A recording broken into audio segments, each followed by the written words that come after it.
আসসালামু আলাইকুম।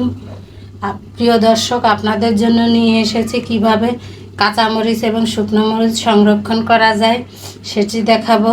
কাঁচামরিচ এইভাবে একটা শপিং ব্যাগের ভিতরে রাখলে পারে শপিং ব্যাগের ভিতরে করে ফ্রিজে নর্মালি ড্রয়ারে রেখে দিলে কাঁচামরিচ 1 মাস পর্যন্ত ভালো থাকবে, কাঁচামরিচ পচবে না।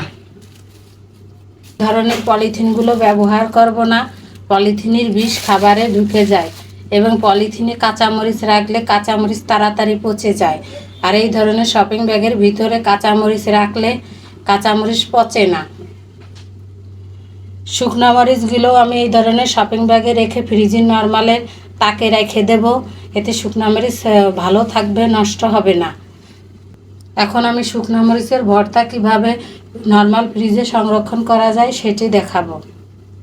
চুলায় একটা কড়াই বসিয়ে দিয়েছি, কড়াইটি ভালোভাবে গরম করে নিতে হবে। কড়াইটি গরম হয়ে গিয়েছে, এখন এর মধ্যে আমি পরিমাণ মতো দিলাম।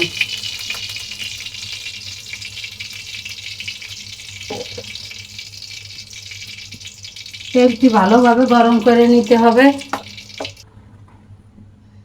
তেলটা গরম হলে আমি চুলার জালটা একটু কমিয়ে দেব। কমিয়ে দিয়ে আমি এই শুকনো মরিচগুলো তেলের ভিতরে দিয়ে দেব। এখন খুবই আস্তে জালে শুকনো মরিচগুলো ভেজে নিতে হবে। আস্তে আস্তে জাল দিয়ে ভেজে নিতে হবে যাতে শুকনো মরিচগুলো পুড়ে না যায়, কিন্তু শুকনো মরিচগুলো খুব মচমচে হয়। শুকনো মরিচগুলো মচমচে হলে শুকনো মরিচগুলো সহজেই ভর্তা করা যাবে।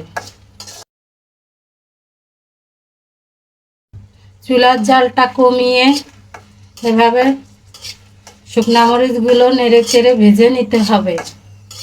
চুলার জালটা বাড়ানো যাবে না, চুলার জাল বাড়ালে শুকনো মরিচগুলো পুড়ে যাবে। সেই কারণে অল্প অল্প হিটে শুকনো মরিচগুলো একটু ধৈর্য ধরে ভাজতে হবে।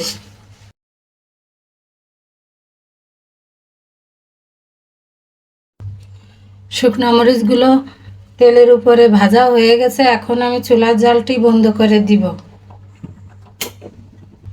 এখন শুকনো মরিচগুলো আমি তুলে নিচ্ছি।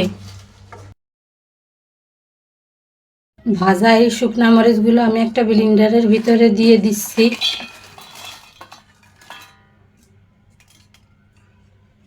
ব্লেন্ডারের ঢাকনাটা আটকিয়ে আমি এই ভাজা শুকনো মরিচগুলো ব্লেন্ড করে নিব। ভাজা শুকনো মরিচগুলো আমি একটি ব্লেন্ডারের ভিতরে দিয়ে ব্লেন্ডার করে নিয়েছি। সুন্দর মতো ব্লেন্ডার হয়ে গেছে। এখন আমি একটি বক্সের ভিতরে এগুলো তুলে নিব।